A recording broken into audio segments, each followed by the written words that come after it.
ॐ नमस्ते ज्योतिराजाय विवेकानन्दसूरये सच्चित्सुखस्वरूपाय स्वामिने तापहारिणे।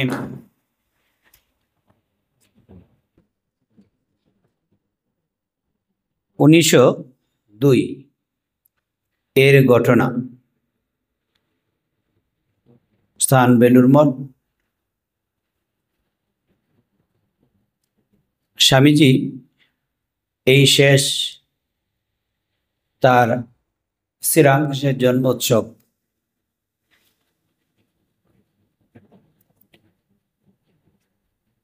আজ শ্রীরামকৃষ্ণদেবের মহা উৎসব। এই উৎসবেই স্বামীজি শেষ দেখিয়া গিয়াছেন। উৎসবের কিছু পূর্ব হইতেই স্বামীজি শরীর অসুস্থ, উপর হইতে নামেন না, চলিতে পারেন না বা পা ফুলিয়াছে। ডাক্তারেরা বেশি কথাবার্তা বলিতে নিষেধ করিয়াছেন। মাত্র 39 বছর, এর মধ্যে তিনি সারা বিশ্ব ঘুরেছেন। বহুমূত্র রোগে আক্রান্ত হয়েছিলেন,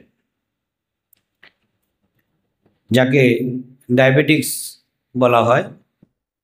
সেই রোগে তিনি আক্রান্ত হয়েছিলেন। তখন তো আর এই ইনসুলিনের ব্যবস্থা ছিল না। এই শরীর নিয়ে তিনি এই সনাতন ধর্মের পতাকাকে বহন করে চলেছেন। শিষ্য শ্রী শ্রী ঠাকুরের উদ্দেশ্যে সংস্কৃত ভাষায় একটি স্তব রচনা করিয়া ও ছাপাইয়া আনিয়াছে। আসিয়াই স্বামী পাদবদ্ধ দর্শন করিতে উপরে গিয়াছে। আপনারা যারা বেলুড় মঠে গিয়েছেন, স্বামীজির শয়ন কক্ষ যেটা রয়েছে সেটা দোতলায় স্বামীজি থাকতেন, যেখানে খাট রয়েছে। আমেরিকা থেকে যে খাট দিয়েছিলেন স্বামীজিকে থাকার জন্য, সেই খাটটি এখনো ওইরূপই রয়েছে।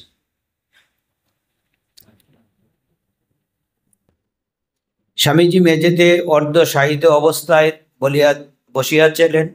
শিষ্য আসিয়াই স্বামীজির শ্রীপাদবদ্ধ হৃদয় ও মস্তকে স্পর্শ করিল এবং আস্তে আস্তে পায়ে হাত বুলাইয়া দিতে লাগিল।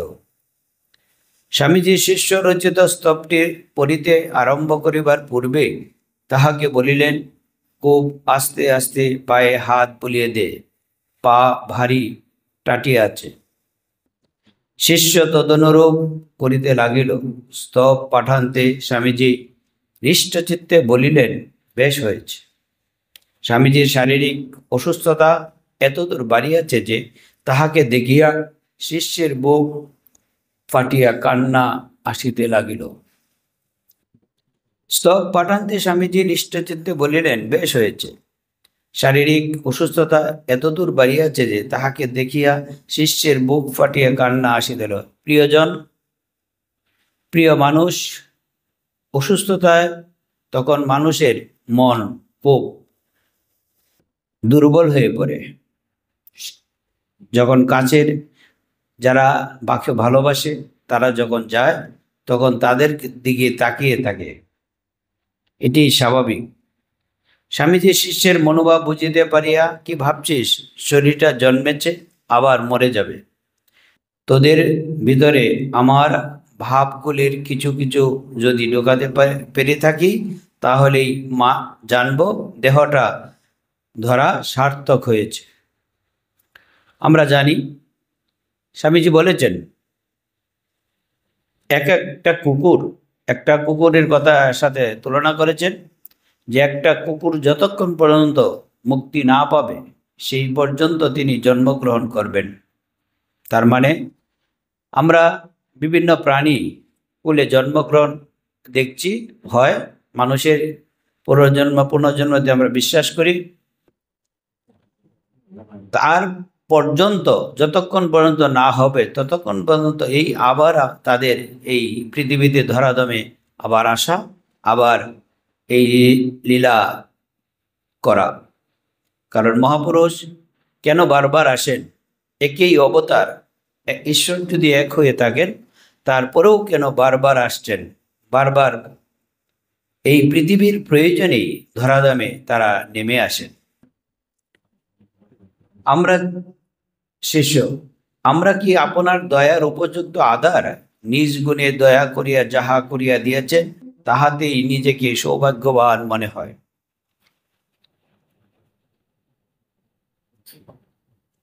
নিজ গুণে ক্ষমা করিয়া, স্বামীজি এখানে একটি কথা বলেছেন সবচেয়ে যেটি গুরুত্বপূর্ণ, সর্বদা মনে রাখিস ত্যাগই হচ্ছে মূল মন্ত্র। এ মন্ত্রে দীক্ষিত না হলে ব্রহ্মাদিরও মুক্তির উপায় নেই। এই ত্যাগ শ্রীরামকৃষ্ণের জীবনীতে আমরা দেখি। ত্যাগী সম্রাট এবারে এসেছিলেন, তার জীবনটাই সর্বস্বই ত্যাগ করে গেছেন। অন্যান্য অবতারের ঐশ্বর্যের অভাব নেই, কিন্তু শ্রীরামকৃষ্ণের অবতারে এবারে ত্যাগের মহিমা প্রকাশ করার জন্যই তিনি আবির্ভূত হয়েছিলেন। আর তারই প্রধান শিষ্য স্বামী বিবেকানন্দ। আমরা দেখি কয়েকদিন আগে, আজকে 16 তারিখ, 14ই মার্চ প্রেমাবতার শ্রীকৃষ্ণ চৈতন্য আবির্ভূত হয়েছিলেন, তার তিথি পালিত হয়েছে।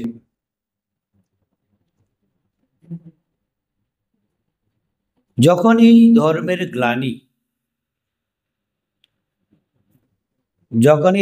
গ্লানি হয় তখনই এই ভগবান আবির্ভূত হন, এটি আমরা জানি।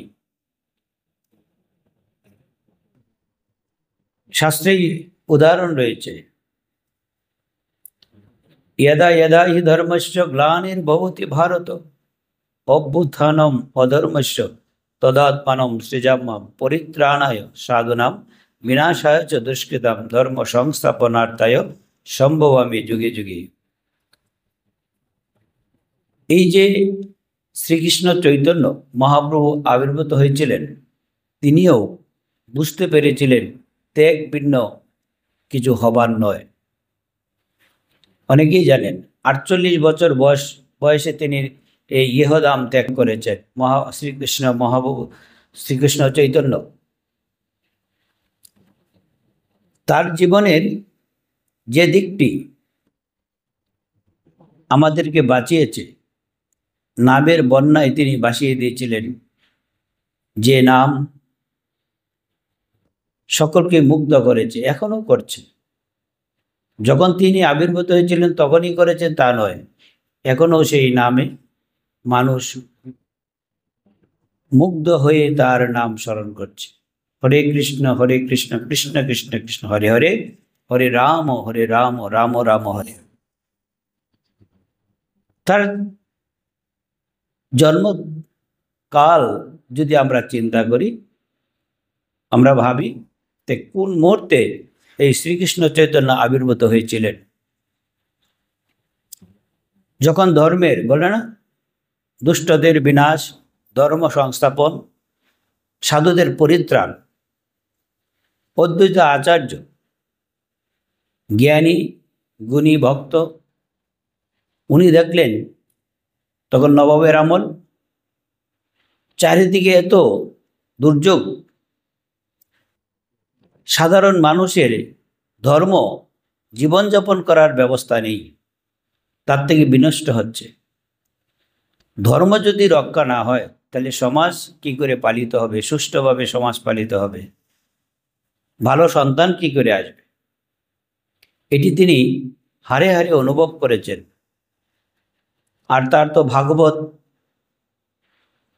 প্রতিদিন অধ্যয়ন করতেন অদ্বৈত আচার্য। তিনি বিষ্ণুকে তুলসী পাতা দিয়ে আহ্বান করতেন।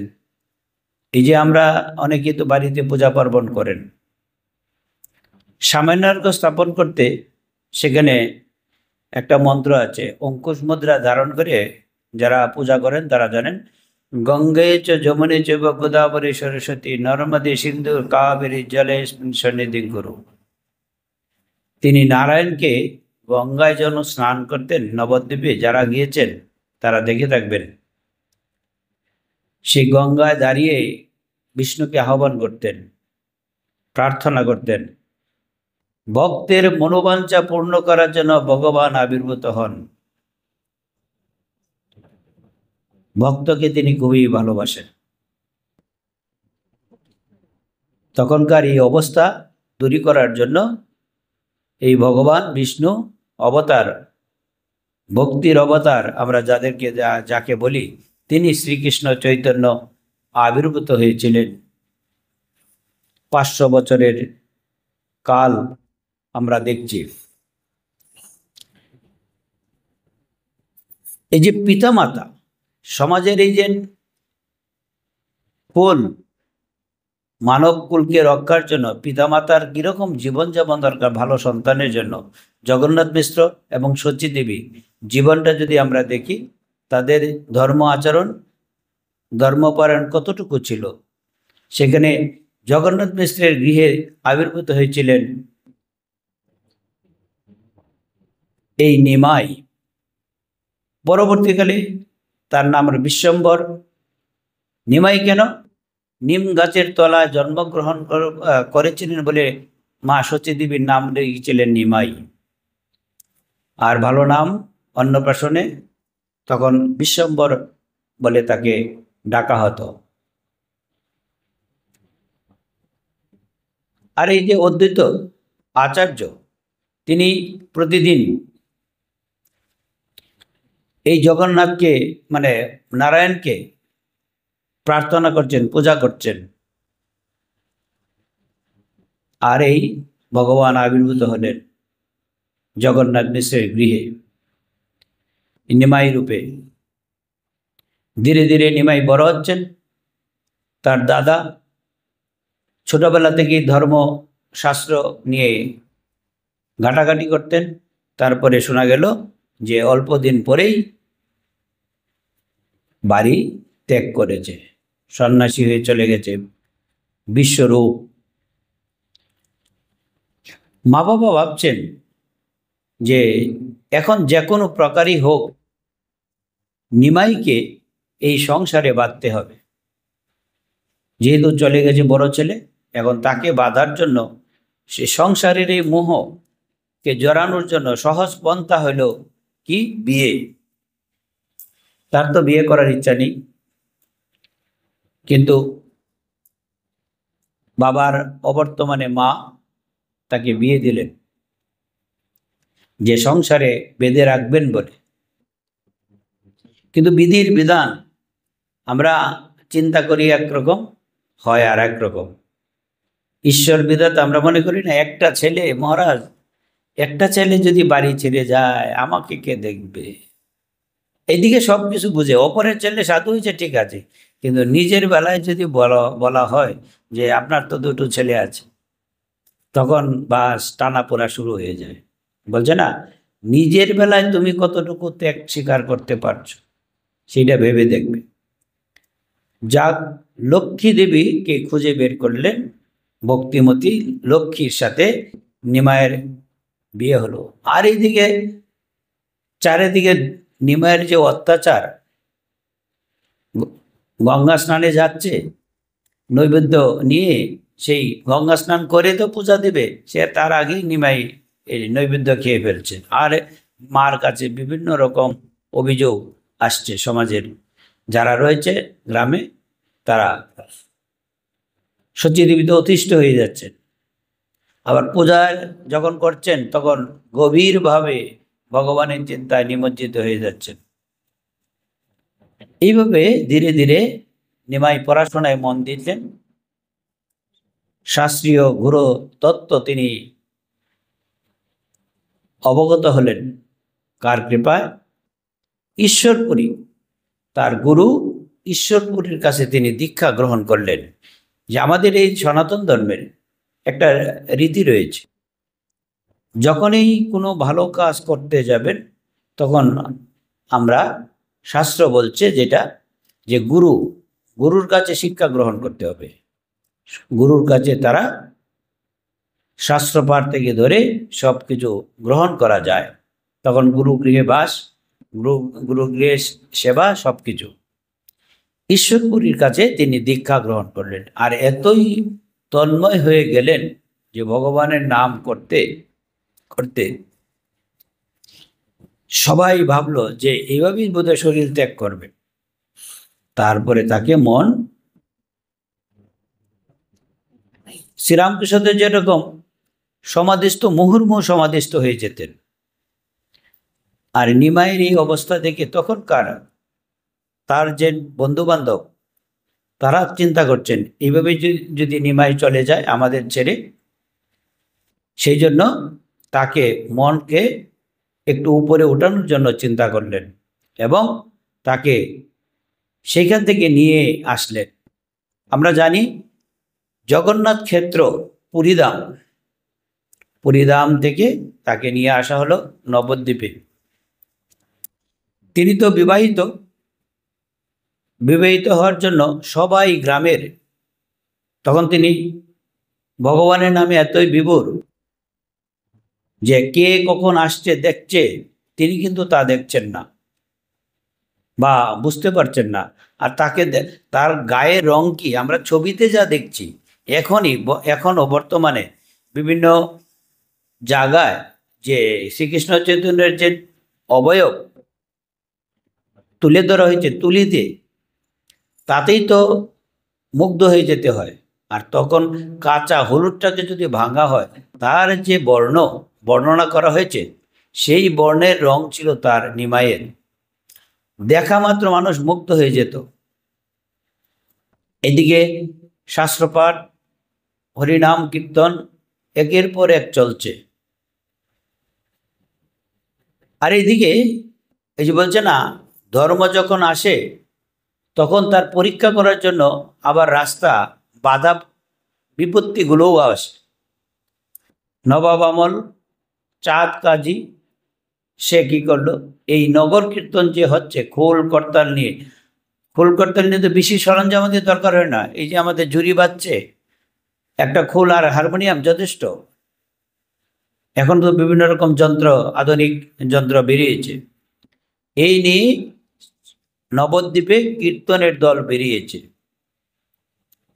চাঁদ কাজী তা হতে দিবেন না শোনা গেছে।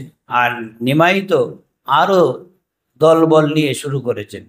অবতার তো শক্তি, তার দল যখন আসছে তার বাড়ির কাছে এসে, তখন চাঁদ কাজী ভয়ে তার খাটের নিচে পালিয়েছিল।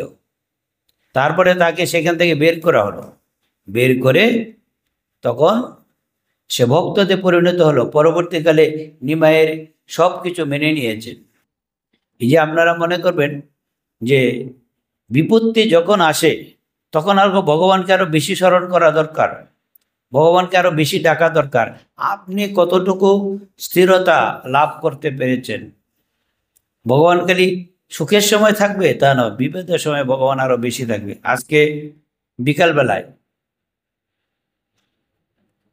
আমাদের বিকালবেলা পাঠ হয়, সন্ধ্যায় যে পাঠটা হয়, এই সকালবেলা এসেছিল ক্যান্সারের রুগী একজন, আমাদের পাঠ শুনে তার বোন আসছিল কিছুদিন আগে। তো পাঠে আমি বলছিলাম যে দুঃখ যখন আসে জানবেন ভগবান তখন কাছে থাকে। আজকে তার ভাই চিকিৎসা করে, ভারত থেকে চিকিৎসা করে ভালো হয়ে ফিরছে, তাকে নিয়ে আসছে সকালবেলা এই 11টার দিকে। তখন আমার সাথে তার কথা হলো। তে বোন এসে বলতেছে, মহারাজ আপনার ওই কথাটা আমার খুব ভালো লেগেছিল। কবে? যে আপনি বলছিলেন দুঃখ যখন থাকে আমাদের, তখন ভগবান আমাদের কাছে থাকে। দেখবেন আজকে যদি আপনার প্রিয়জন মারা যায়, আজকেই মনে করুন রাতে, দেখবেন স্বাভাবিক যে কর্মগুলো আপনার করা উচিত বা করা উদ্দেশ্য ছিল তা পারবেন না। তখন দেখবেন মন কাজ আর করছে না। মন যদি কাজ না করে তাহলে ব্রেন তো কাজ করবে না। সব কিছু মনে করবে এই জগতের যত কিছু আছে সব কিছু মনে হবে যে কোনো কিছু আমার আর দরকার নেই, আর কি হবে, বেঁচে কি হবে। অনেকে বলেন সন্তান হারানোর বেদনা যখন হয় বা ভাতৃহারার, নিজের স্ত্রী সতী স্ত্রী যখন মারা যায়, তখন ওই বেদনা বোঝা যায় যে এই মানুষটার কি হতে চলছে। কিন্তু একটা জিনিস জানবেন, দুঃখ যখন থাকে তখন কিন্তু ঈশ্বর কিন্তু আপনার কাছে থাকে। আর আমাদের চিন্তাটা কি, যে সুখ থাকবে ভগবান আমার কাছে থাকবে। সুখ থাকলে তুমি সুখেই তো মজ্জা, ইন্দ্রিয়তে চর্চাতেই মজ্জা থাকো, তখন আর ভগবান কাছে থাকবে কি করে? ভগবানও অবস্থান করে একটু দূরে থেকে, চিন্তা করে ভাবনা করে যে ভক্ত কখন দরকার পড়ে। এই ভক্তের দরকার পড়ে শ্রীরামকৃষ্ণের কাছে যারা এসেছেন, ভক্তমালিকা বইটা পড়ে দেখবেন, সেখানে কেউ পিতৃহারা, কেউ মাতৃহারা, কেউ ভাতৃহারা, কেউ স্ত্রীহারা, কেউ পিতামাতা হারা, উভয়কেই হারা, তারপরে রামকৃষ্ণের কাছে এসেছে, তার তার মতো করে স্থান পেয়েছে। এটা মনে রাখতে হবে যে আমরা এই যে রামকৃষ্ণ মিশনে ঢাকায় মন্দিরে বসে আছি আজকে, নিজের মনকে মনকে জিজ্ঞেস করে দেখবেন যে বিভিন্ন বেদনার মধ্যে দিয়ে আমরা কিন্তু তার লীলা আস্বাদন করতে যাচ্ছি। যাই হোক, সেই মহাপ্রভু চৈতন্য তখন সারা নবদ্বীপে, উত্তর ভারতে প্রয়াগে তার চারিদিকে নাম ছড়িয়ে পড়ছে। তিনি কি কোন আদর্শ দিলেন? শুধু একটা নাম দিলেন, আর কিছুই দিলেন না। যে যাই করুক বলে নাম করো, নাম করো, নাম, ঈশ্বরের নাম। এই যে নামের শক্তি, তখন ধর্ম বর্ণ সবকিছু ঘুচে গিয়েছিল। এখনো দেখবেন এই যে আমাদের বিভিন্ন গ্রামে গঞ্জে শহরেও এই নাম কীর্তন হয়, অষ্টপ্রহর, 56 প্রহর, 32 প্রহর। তখন 2-3 ঘন্টা যারা শ্রবণ করেন একসাথে, আমিও গিয়েছি ছোটবেলায়, তখন এই খোল করতাল যখন বাজে মানুষ মোহিত হয়ে যায়। কিন্তু হয় কি জানেন, 2-3 ঘন্টা শোনার পর, বাস্তবে পরীক্ষা করে দেখবেন, 2-3 ঘন্টা শোনার পর যখন মন খুব উপরে উঠে যায়, কিন্তু স্বামীজি একটাই সাবধান করেছেন, তারপরেই মন আবার নিচে নেমে আসে। এই জন্য শাস্ত্রের অনভ্যাসের ফলে, চর্চার অভাবের ফলে তখন মনকে আর কন্ট্রোল করতে পারে না। এটা কিন্তু একটা বিপদ। এই জন্য অভ্যাস, শ্রীকৃষ্ণ গীতা যে এই মহাগ্রন্থ রয়েছে, তিনি বলছেন অভ্যাস করো, অভ্যাস করো, অভ্যাস করো। ভগবান নামেই যদি মনে করেন ইষ্ট মন্ত্র জপ করবেন, বেশিক্ষণ আপনি পারবেন না। যদি দীর্ঘদিনের অভ্যাস না থাকে, তাহলে সময় থাকলেও জপ করতে পারবেন না। অভ্যাস সের ফলে ধীরে ধীরে ধীরে ভগবানের নাম করার ইচ্ছা জাগবে। শ্রীকৃষ্ণ চৈতন্য মহাপ্রভু তার স্ত্রী যে লক্ষ্মী দেবী, তার গত হলেন, সর্পদংশনে মারা গেলেন আমরা জানি। তার পরবর্তীতে তার মা আবার তাকে বিয়ে দিলেন বিষ্ণুপ্রিয়ার সাথে। এই যে স্বামীজি বলেছেন ত্যাগের কথা, আমি এই কথাটাকে আনার জন্য বলছি। তখন নিমাই দেখলেন মায়ের কথায় তো তিনি রাজি হলেন, স্ত্রীর সাথে একই বিছানায় তিনি শয়ন করেননি।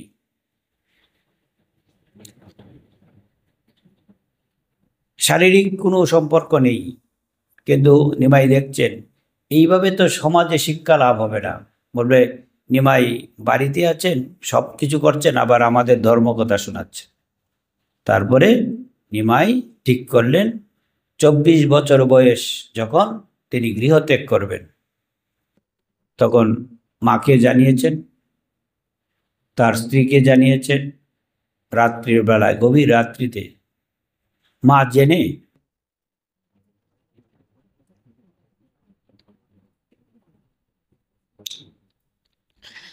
আগেই দরজা খুলে মা বসে রয়েছে, বাইরে এসে ছেলে যাবে।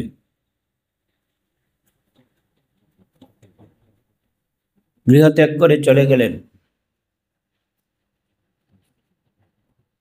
বলে গেলেন তুমি যখন ডাকবে আমি তখন হাজির হব মায়ের কাছে, তুমি যখন ডাকবে আমি তখন হাজির হব।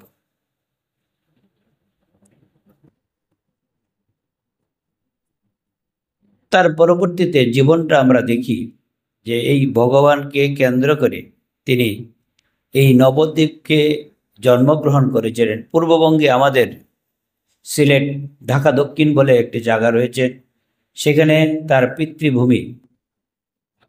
সেখানে 6 মাসের সফরে আসছিলেন। তখন তখন লক্ষ্মী দেবী মারা যায় সর্পদংশনে। তারপরে বিষ্ণু বিয়ের সাথে বিয়ে হয়। তারপরে তার জীবনে আমরা দেখি সবচেয়ে বড় যেটি যে বলছেন ধর্ম সংস্থাপন। এই জগাই মাদাই ব্রাহ্মণের সন্তান, পরিবেশ পরিস্থিতিতে তাদের পতন হয়েছিল, এই নিমাই তাদেরকে উদ্ধার করেছিলেন। যে ভগবান যদি আসে, খারাপকে যদি ভালো না করে, তাহলে মানুষ কি করে বুঝবে যে ভগবানের ক্ষমতা কি? মদ খেতেন, মাতলামি করতেন, আর ধর্ম যারা করতেন সেটি তারা মেনে নিতে পারতেন না। নিমাই তা শুনলেন, কিছুই বললেন না, শুধু বললেন, স্পর্শ করে দিলেন, তাতেই তাদের দিব্য চৈতন্য যে শক্তি ভিতরে থেকে যে জাগরিত হওয়া দরকার তা জাগরণ করে দিলেন, আর জীবন পরিবর্তন হয়ে গেল। আমরা জানি হরিদাস, ভক্ত হরিদাসের কথা। ব্রাহ্মণের গৃহে জন্ম, পিতামাতার অবর্তমানে মুসলমান গৃহে মানুষ। তার হরিনামের বর্ণনা তো আর শেষ করা যায় না। শুধু ভগবানের নাম নাম নাম নাম নাম করেই তার লীলা। তার এরকম ছিল যে ভগবানকে ছাড়া আর কিছু দেখতে পেতেন না। এই ভক্ত তে রূপান্তরিত হয়েছে ভক্ত হরিদাস।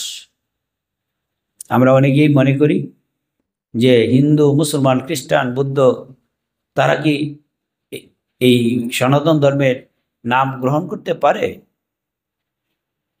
শাস্ত্র বলছেন, যদি কেউ ভালোবেসে ধর্মান্তরিত হয়, কথাটা মনে রাখবেন, যদি কেউ ভালোবেসে ধর্মান্তরিত হয় এবং তার অনুসারী হয়, তাতে তার কল্যাণ হয়। যদি ভালোবেসে না হয়, তাতে তার কল্যাণ হবে না, অকল্যাণ হবে। এই যে ধর্মান্তরিত বলে না, শারীরিক সুখের জন্য বলছি না, ধর্মকে ভালোবেসে যদি ধর্মান্তরিত হয়। যেমন আমাদের রামকৃষ্ণ মঠ বেশি, আপনারা জানেন কি না, এখানে দেশি বিদেশি, হিন্দু, মুসলমান, খ্রিস্টান, সকল ধর্মের সকল সম্প্রদায়ের সাধু আছে রামকৃষ্ণ মিশনে। বুদ্ধিস্ট আছে এখানে, খ্রিস্টান অবলম্বী, ধর্মাবলম্বী তারাও আছে, মুসলমানও আছে, হিন্দু তো রয়েছেই। হিন্দু ধর্মে শুধু করে ব্রাহ্মণ ক্ষত্রিয় বৈশ্য না, সকল সম্প্রদায়ের রামকৃষ্ণের এই মিশনের এই একটা অপরচুনিটি, সকল ধর্ম মত পথের মানুষকে একত্রে রাখার অবস্থান তৈরি করে গেছেন এই রামকৃষ্ণ। কত ব্যাপকতা! এই যে মহাপ্রভু চৈতন্য সকল ধর্মের মানুষকে, সকল বর্ণের মানুষকে একত্রিত করে, যে নাম কীর্তন যখন হয়, কয়দিন আগে দেখলাম ভারতের একটা জায়গাতে নাম হচ্ছে, একজন দাড়িওয়ালা মানুষ মৌলানা ওই নাম করছে, এমন নাম করছে, ওই যে জিগির উঠলে যেরকম হয় একটু পরে পরে সে নাম করে যাচ্ছে। ভালোবাসা কখন কার হয়, কোন ধর্মের, কোন রূপের, কোন বর্ণের সাথে মিশবে, এটি বলা যায় না। সেই জন্য ঈশ্বর যে কোনো সময়, আমরা এই যে অবস্থায় আজকে বসে আছি মন্দিরে কথা বলছি, যে কোনো সময় কথাটা বন্ধ করে দিতে পারেন, তার এই মহাশক্তি রয়েছে। আর এই ভগবান এই শ্রীকৃষ্ণ চৈতন্য তার শিক্ষাষ্টকমে যে বাণী দিয়েছেন, সেই বাণীটার মধ্যে একটা বাণী শুধু আমি পড়ছি আপনাদের।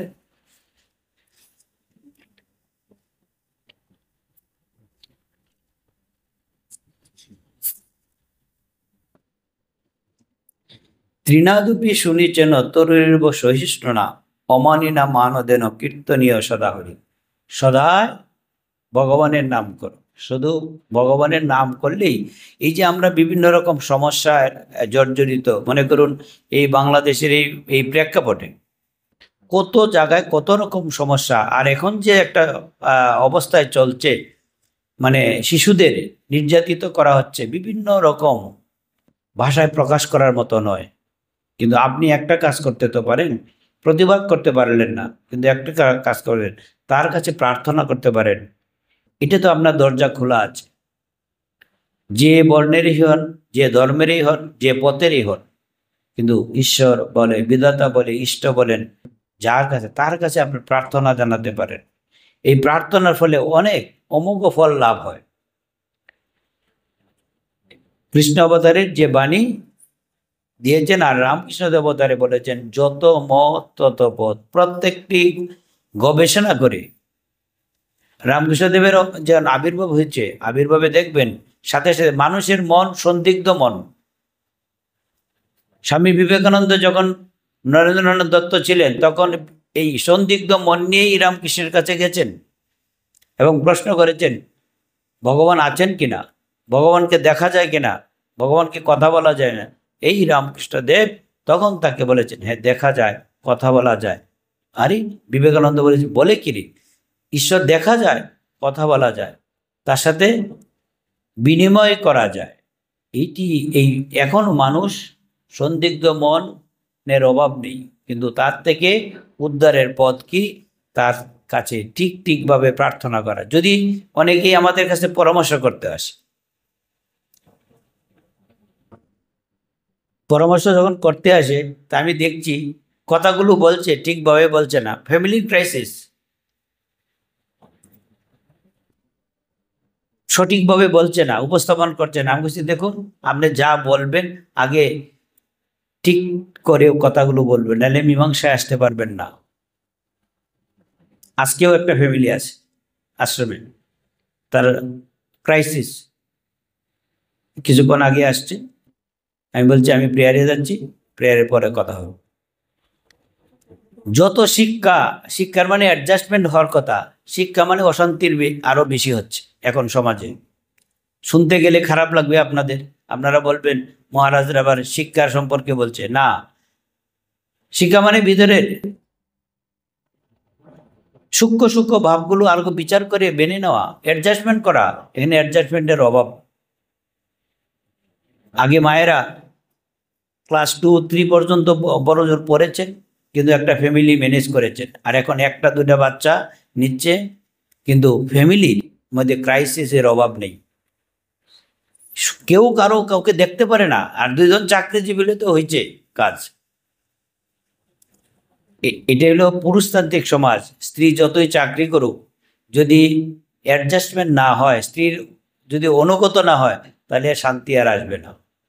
এই আমাদের এই বেঙ্গলে মানে বাংলাদেশে যদি অনুগত না হয়, সংসারে একজন আর একজন অনুগত না হয়, এই সংসারে শান্তি আর আসে কোনো উপায় নেই। আমরা যতই বলি, একজন বই কিনতে গেছেন আমাদের বুক স্টলে কিছু কয়েক মাস আগে, তা আমাদের বুক স্টলের সাধুও আছে, ব্রহ্মচারীও আছে, আবার ছেলেরাও আছে। একজন বলছে, মাসিমা আপনার বাড়িতে এই বইগুলো নিয়ে যান।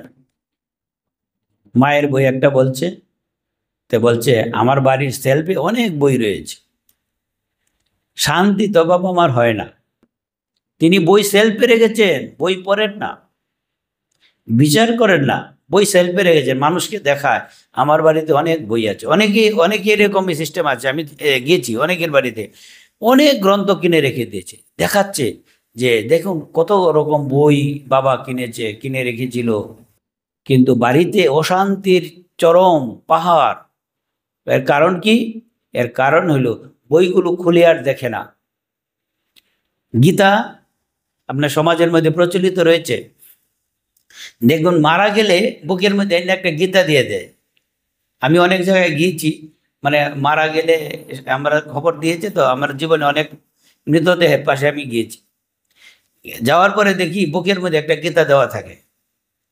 তুলসী গাছ একটা রেখে দিবে পাশে মাথার কাছে। এখন তো শহরে তো টবের মধ্যে এনে টবটা বসিয়ে দিল, কি করবে? গীতা কি এই বুকের মধ্যে দিলে স্বর্গে চলে যাবে? হবে না। গ্রন্থগুলো দিয়ে দেওয়া হয় বুকের মধ্যে, বুকের মধ্যে কি হবে? সারা জীবন গীতার দিকে কোনো চিন্তা, ত্যাগ করার কোনো মন মানসিকতা নেই। ত্যাগ করার যদি মন মানসিকতা আগের থেকে থাকে, তখন মৃত্যুকালেও ভয়ের কোনো কারণ থাকবে না। এই মৃত্যুর জন্য তৈরি হইতে বলছে, শাস্ত্র বলছে তৈরি হও, মৃত্যু অবধারিত। স্বামীজির এই কথাটি আমি অনেক সময় বলেছি, অনেকেই বলে থাকেন যে আপনি বলেন মৃত্যু চুলের মুঠি ধরে দাঁড়িয়ে রয়েছে, এই ঈশ্বর বিধাতা আমাদের যে কোনো সময় ধরে টান দেবেন। কি আমরা মনে করি যে আমি আজকে মারা যাব না, কালকে মারা যাব, ক্যান্সার হয়েছে মানে জীবন শেষ। ক্যান্সারের রোগী আরো এখন চিকিৎসার মধ্যে আরো বেশি বেঁচে জীবন যাপন করছেন। আজকের এই দিনে আমরা এই যে মহাপ্রভুর চৈতন্যর কাছে প্রার্থনা করি, তিনি আমাদের এই ভক্তি, বিশ্বাস, শ্রদ্ধা আরো বাড়িয়ে দেন, আমরা যেন নামের মতি করতে পারি। এই যে আমাদের রামকৃষ্ণ মঠ মিশনে অনেকে দীক্ষা নেওয়ার পরে ভগবানের নাম করার জন্য বলছে মহামন্ত্র জপ করতে হয়। কি? এই হরে কৃষ্ণ মহামন্ত্র, হরে কৃষ্ণ কৃষ্ণ কৃষ্ণ হরে হরে, হরে রাম রাম রাম হরে হরে, সেই মন্ত্র জপ করতে জন্য মালা জপ করতে। আর আপনার দীক্ষার মন্ত্র কি মহামন্ত্র নয়? সচেতন হন, জানুন, গুরুর কাছে জেনে আপনি নাম করুন, নিমজ্জিত হন, তাইলেই জীবনের সর্বশ্রেষ্ঠ যে জিনিস সেটি প্রাপ্ত হবে, সেটি হলো কি? মুক্তি। আজকের এই শুভ সন্ধ্যায় আমরা তার কাছে প্রার্থনা করি সকলের জন্য, যে যেখানেই থাকুন না কেন সকলেই ভালো থাকুন।